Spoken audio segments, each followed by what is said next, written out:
Welcome to the Firebelly Social Show. We're focused on talking to food and beverage brands that are on a mission to make the world better. Hey, everyone. Duncan here with another episode of the Firebelly Social Show. What's up, everyone? This is where I get to hang out and chat with founders and leaders of mission-driven food and beverage brands. Thank you for listening to this latest episode of the Firebelly Social Show. Got a hell of a conversation lined up for you. We've got a returning guest, the one and only Matthew Kubick, founder and president of Natural Brokerage. This episode is brought to you by Firebelly Marketing. At Firebelly, we help mission-based food and beverage brands bring people closer together through social media marketing, and that includes storytelling and building retail velocity and all those good things. So if you're ready to use social to create more excitement around your brand, visit firebellymarketing.com to learn more. So one of the things I'm so excited about with Matthew Kubick coming back to the show is to catch up with him and see what's up with him. But if you didn't listen to the first show, and if you don't know who Matthew is, well, you should. He's the founder of Natural Brokerage. They're the number one demo team in the US, helping natural brands increase sales velocity through strategic in-store sampling. So you all know that I'm a big fan of natural, so I'm excited for him to be here. He partners with leading retailers, including Sprouts, Whole Foods Market, Albertsons, Kroger, and so on, supporting brands from innovation launches all the way through inline placement. So since his last appearance in the show, they've been making major moves, especially within the Sprouts program, which we're going to talk about. So my man, Matthew, the man with the mane, the man on a mission, welcome back to the show. Hey, thank you, Duncan, for having me. Appreciate you. So Matthew, what's new since your last visit? Tell me what's been happening.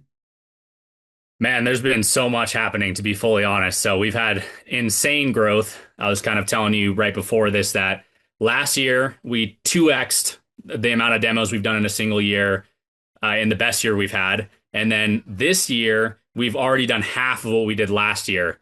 So just simply from a number standpoint, we're doing an insane amount of demos. And these are our slowest months too, January, February. So I can only imagine what the rest of the year is going to bring.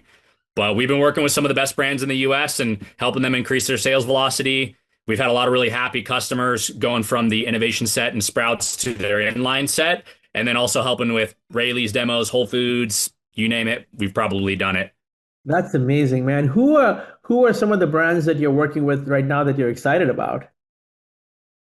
Oh man, we've got some cool ones on deck. So first of all, Laird Superfoods, I got to give a shout out to Laird Superfoods. If you haven't tried their product, if you know who Laird Hamilton is, big wave surfer, he's a top 0.01%er athlete, formulated his own brand of superfood coffee creamers. And we started demoing for them back in 2017.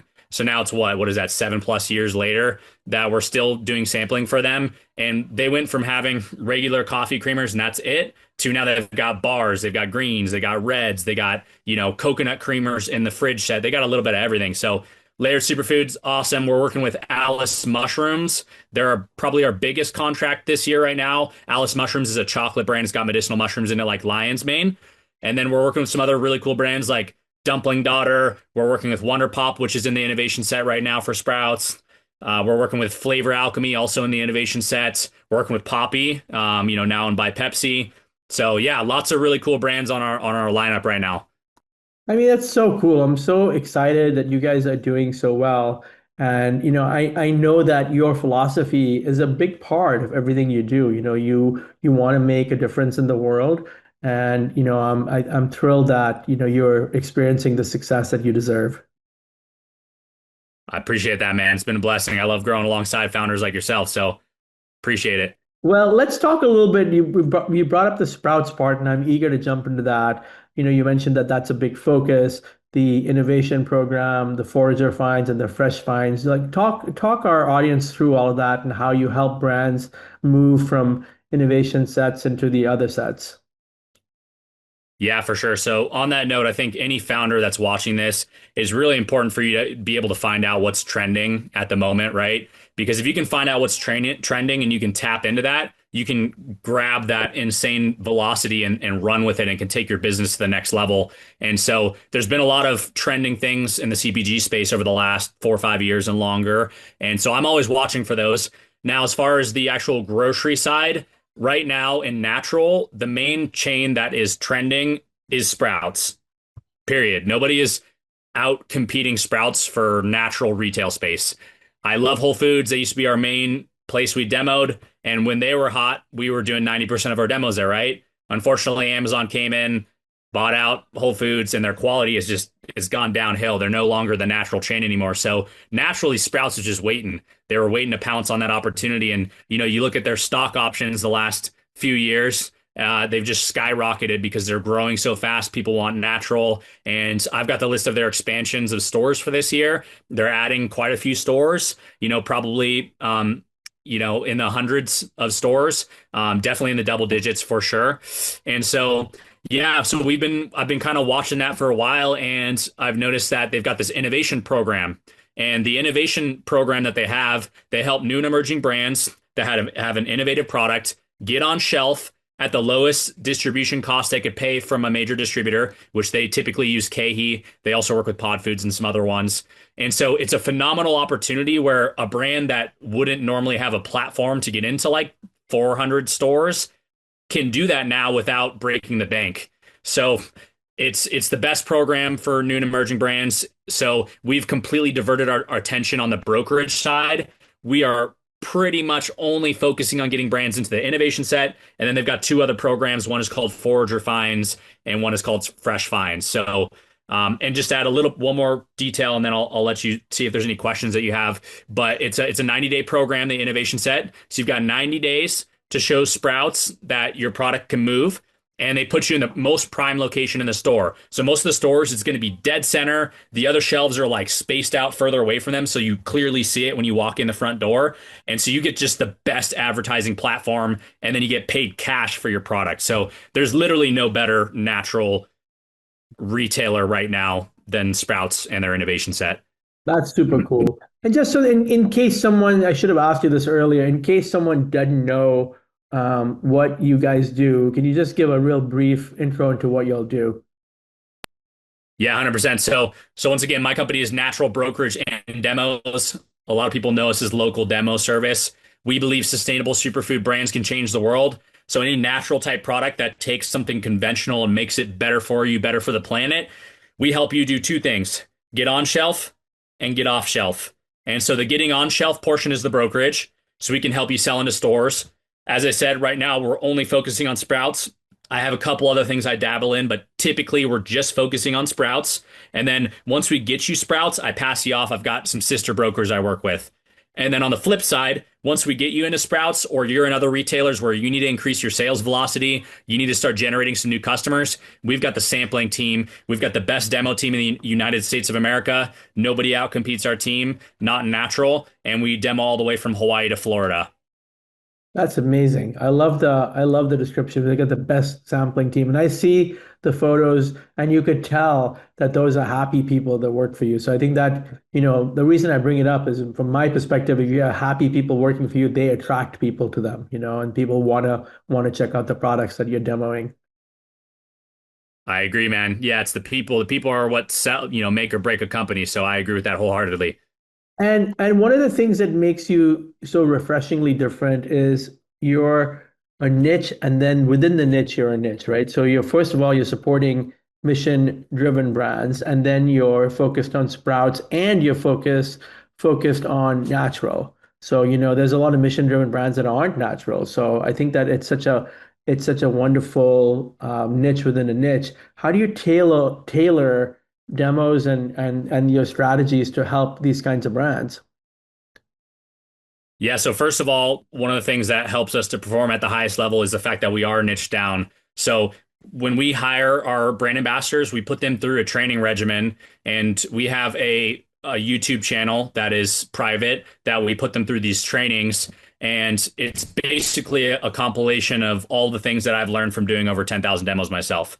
So I used to do demos back on Oahu. That's where we started the company, Hawaiian-based company. And I was jumping around the island and I would do demos for 6 months straight, not a day off, demoed on Christmas, right? And so I took it super seriously. I got an insane amount of reps under my belt. And then what I did is I just compiled notes like what works, what doesn't work. I even had myself in our early brand ambassadors carry around a iPad, and we do little scientific A/B test studies to figure out what works. And we've kind of boiled it down. What are the most important things? And then what are the add-ons? And so, ultimately, because we're in the natural space, first you got to be able to sell. That's number one. If you're not a good salesman, it doesn't matter if you know about natural products because you can't sell. So you can know all you want about natural stuff, but you're not compelling somebody to buy it, right? So you got to know how to sell first. So we teach our brand ambassadors how to sell at the highest level, top 1%ers. And then we stack on that niche of natural. So not only can you sell, but you're an expert in your field. And that's so important because if you're not an expert in your field, you're not going to be a top 1%er. You're not going to be able to perform at the highest level. So that's really the focus, man, is world-class salespeople, world-class knowledge on natural products. And that's how we make an impact.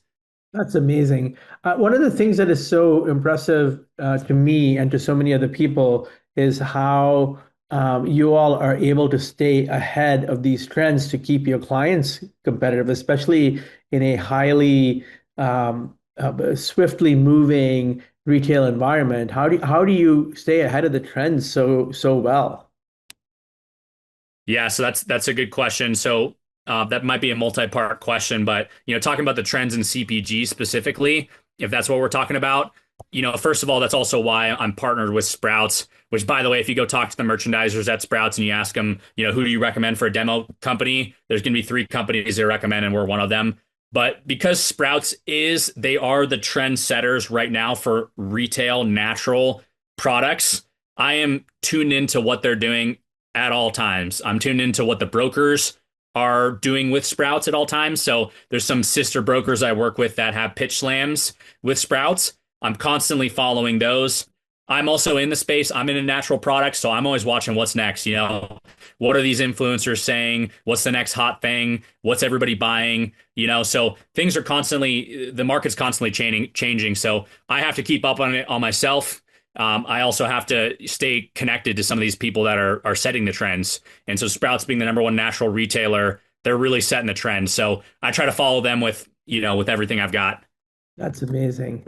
As far as like this environment being ideal for emerging brands, but also being challenging for emerging brands, what are some of the biggest challenges that these emerging brands face when entering retail? I mean, e-com or TikTok shop is one thing, right? But entering retail is a whole different world. And how does your team help those people? Yeah, for sure. So retail is a total beast, and so is e-com. They're totally different platforms, each with their own set of problems.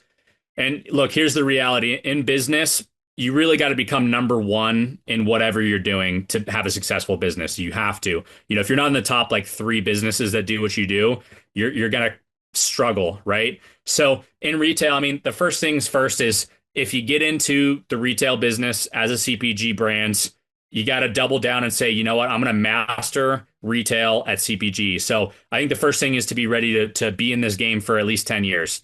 If you're not ready to commit 10 years to the game, I don't think you're going to survive very well in CPG.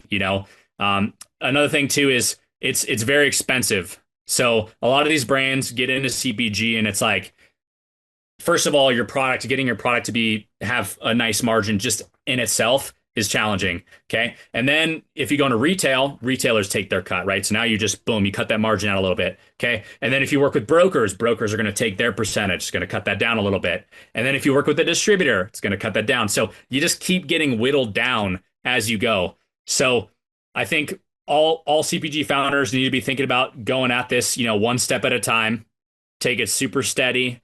Don't rush it. Don't expect to get to 1 million in your first year. Some people do it, sure, but it's just not common. So that's the advice that I have for a lot of CPG brands. And then also what we do to help brands is I've been in the game. It'll be my 12th year pretty soon here being in CPG. I want to be here and be somebody for these CPG brands to help out with because it is a beast. It's really challenging. I see a lot of people crumble under the pressure. So if I can be a source of help, if you can be a source for help, I love to be. I think LinkedIn is a phenomenal platform where we can help out other brands that are struggling. So stuff like this, where we can share information, I can connect people to you, Duncan, and Firebelly Belly Marketing. You can connect people to me for demos. And even if we don't do direct business with a brand, I want to stay connected with them and try to help them out because this ecosystem is small. Most people are going to fall out of it. So we got to do whatever we can do to help all these brands succeed. Yeah, absolutely. And I just wanted to go back to what you said a few minutes ago about Sprouts. If in case there's someone in the audience that has not shopped at a Sprouts, we want them to know that Sprouts is it's known for its kind of farmers market vibe, right? And they are super focused on healthy, natural, organic products at competitive prices. But what else do you feel like people need to know about Sprouts in general? Yeah, so Sprouts they're awesome. And as you said, it's called Sprouts Farmers Market. So they are like a farmers market set.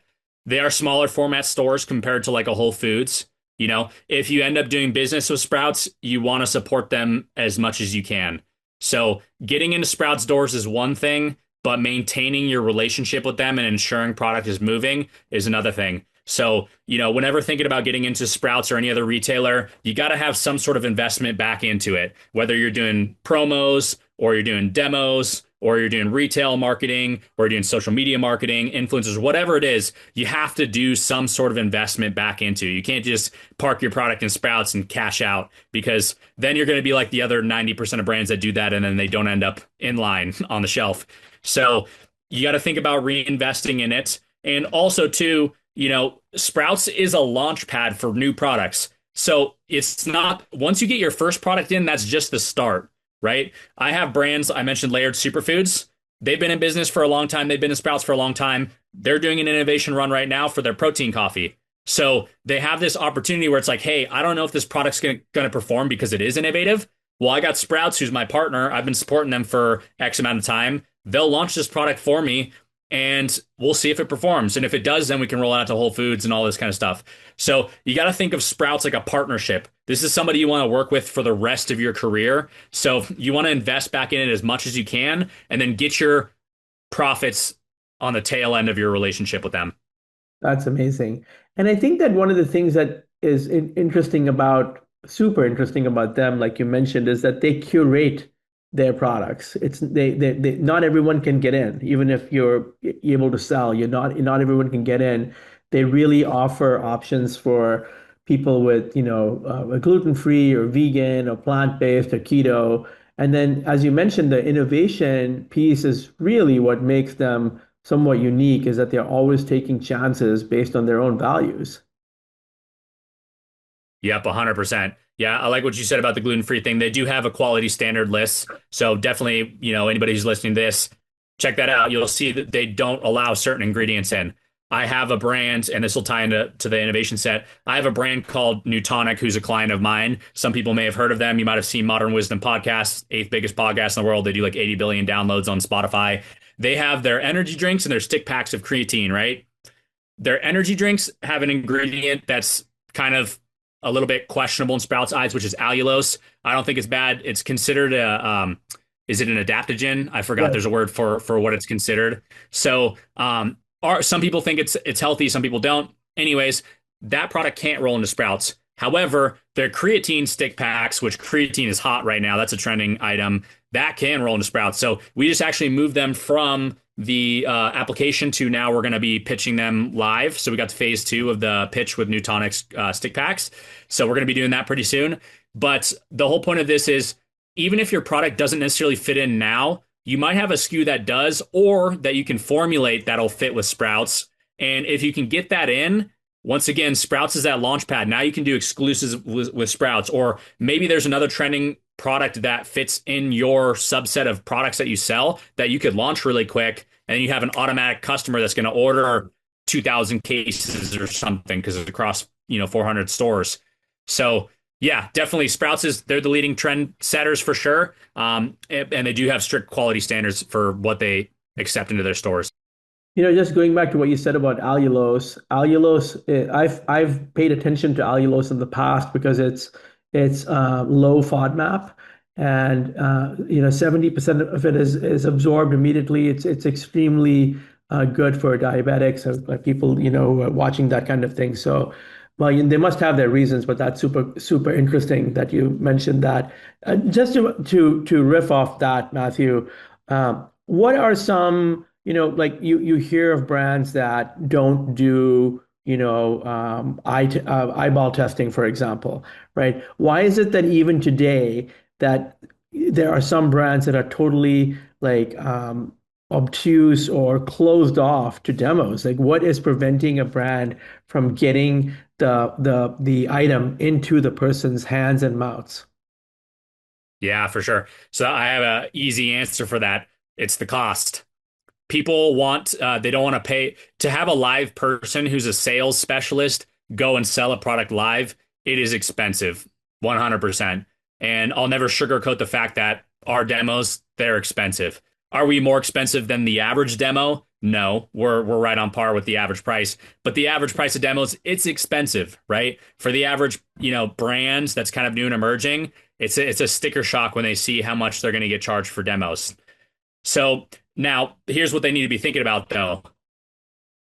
Even if you don't profit at a demo, right? Let's say I go in and I sample, okay? And let's say I make 20 to 50 unit sales for a brand 3-hour demo and they take a loss at the demo.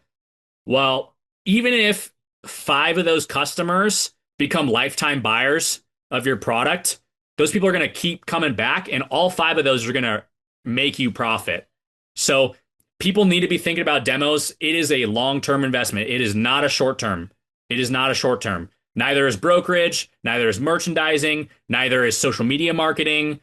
It's none of this stuff is short-term investment. Like if you can make profit right out the gate with any type of marketing or sales, you just received a miracle.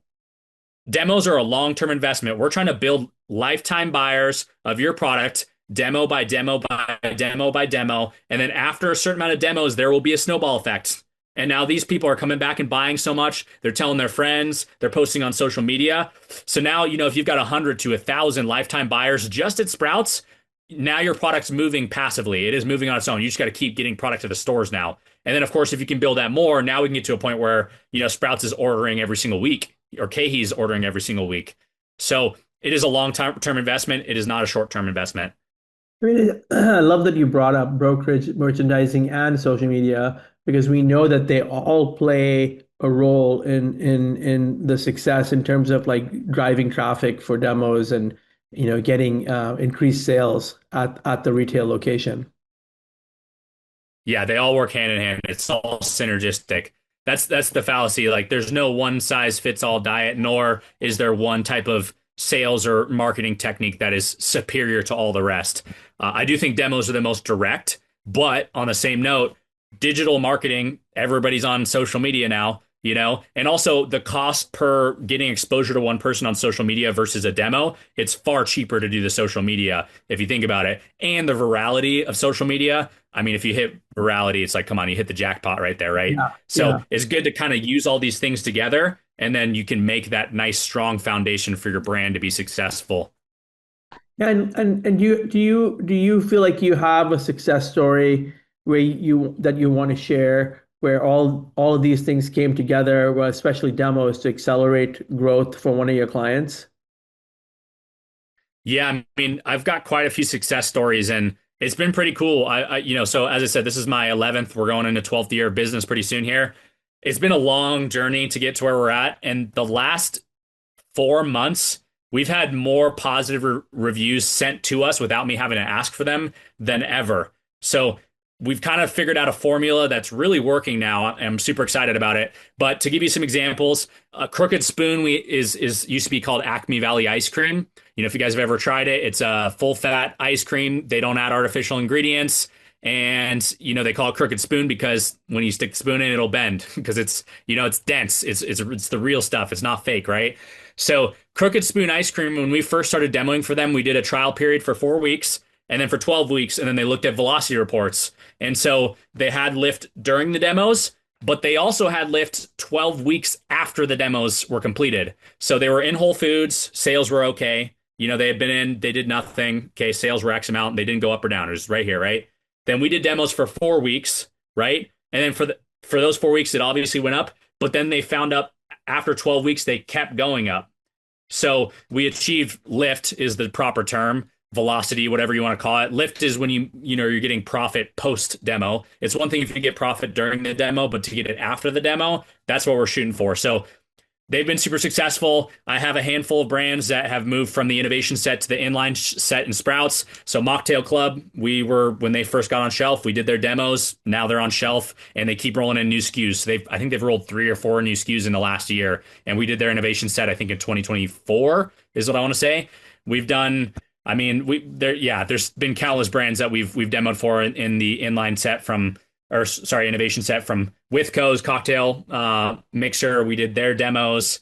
There's a lot. So Yeah, we've probably done 40 innovation runs in the last, 2 years that have moved inline since. that's super cool. And you mentioned Crooked Spoon. What a small world, right? Shout out to Tim and Tyler at Crooked Spoon. So small world. I know those guys. Super cool. Yeah, Um, yeah, yeah. Let's get and some more demos going. Right. And Matthew, let me ask you this. I mean, you are, such a good human being and you care about people and you've done all of this kind of on your own terms. You weren't willing to compromise, you weren't willing to sell out. How does that feel today? Man, it's finally starting to feel pretty good. The last 10 years have been rough. I'm not gonna lie. It's been very hard. But here's the thing. I've looked at many a business graph and they all look pretty similar, you know? I did some coaching with Mike Fata from Manitoba Harvest, and he showed me his numbers, and the graphs looked identical to ours.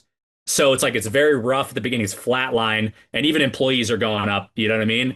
But then we're just starting to hit that lift where, as I said, last year we doubled our best year, and we're already halfway to last year. So that means in 2 more months we'll pass last year if we don't do it sooner.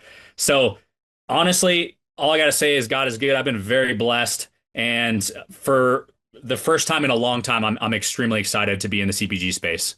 That's awesome. And what do you do? We talked about this last time, but let's remind people, what do you do for fun or to find peace in your life? That's a good one. Yeah, so I do a lot of athleticism. So I do MMA. I've got an MMA gym out here. So I have a coach who's got 100 something amateur fights, 6 pro fights. So he comes out, we train, and then yeah, man, I hunt, get out in the woods, spend time with family. Praise God. That's pretty much it. My life is niched down pretty far. It's God, family, work, and then training. That's it. That's amazing. On the days that you don't train, how do you feel? That's a good question. So I didn't train yesterday, which most days I train. Yesterday was Ash Wednesday, so we watched The Chosen. If anybody's seen that show, I watched it with my Yes. family for the first time. I haven't seen it yet. Awesome show, by the way. I liked it. So yeah, I mean, usually I'm fine because I'm pretty consistent. But I will say this: last quarter of last year, I started slacking on my training a little bit, and I started to feel it. I started to feel pretty gross. And I was just like, ugh, I just don't feel good. And I was getting more stressed. I was a little bit more snappy. So I think fitness is extremely important, especially for a man. I mean, women too. Everybody needs it. But I think you got to get out and move. You got to breathe. You got to get the blood flowing. Hey, man. Anything else you want to talk about, my brother? Man, not that I can think of. I greatly appreciate you, man. I'm always watching your stuff on LinkedIn. You're connected with the coolest people. You bring the vibes. I love what you're doing, dude, with Firebelly marketing, and just same thing with you, man. It's like when people say real, recognize real. I just love the enthusiasm you bring to everything. So just Thank thank you. you for everything you're doing. I No, appreciate you platforming me right now and before. of course. Greatly appreciate all the good work you're doing. Thank you, man. I mean, I say this to so many people. I even changed my LinkedIn bio description to "I advocate for founders" because it's the most fun part of my work is to stand up and say like, look at this cool person, or look at what they're doing. And so, I kind of feel like when there's a lot of people that don't understand demos. And when people talk about demos, I instantly talk about you. And I'm like, Matthew's my man. He breaks it down, and you get it because it's not, you don't just stay in your lane. You look at social, you look at content, you look at brokerage, you look at what the competitors are doing. So I guess we're in the mutual fan club. So Heck yeah, bro. I love you, man. Thank you for everything you're doing. And yeah, bro, let's keep it going. I appreciate that. Yeah, because I think lifting founders up is so key. Because as I said, like the last 10 years have been rough for me and my business. And I'm just getting to that point where it's like, man, things are working, right? So I think that your work lifting up founders, it's so much more beneficial than you probably understand. So yeah, I appreciate you, man. Thank you for everything you. of course, my brother. I look forward to seeing you in person soon. And what an incredible conversation, everyone. Matthew, thank you so much again for joining us and always sharing your knowledge and your vibe about what's new at natural brokerage and just for the DL, the down low on Sprouts. It's an amazing opportunity. We're both surrounded by so many cool brands that are in the space, and they should be doing more with Sprouts. And it's exciting to see how your team continues to help brands and how you're building the best ambassadors in the business. So for our listeners, if you're looking for an expert demo and brokerage support and just an amazing human being, check out naturalbrokerage.com. And of course, a big thank you to Firebelly Marketing for sponsoring today's episodes. Lots of shout outs to all our friends, Matthew and my friends. If you're ready to elevate your mission driven brand through social media, visit firebellymarketing.com. That's it for today's episode of the Firebelly Social Show. Don't forget to subscribe, leave us a review, share the episode. Until next time, keep spreading the good food vibes, and we'll catch you on the next one. Thank you so much, Matthew. Thank you, sir. Peace out, team. Thanks for listening to the Firebelly Social Show. We'll see you again next time, and be sure to click subscribe to get future episodes.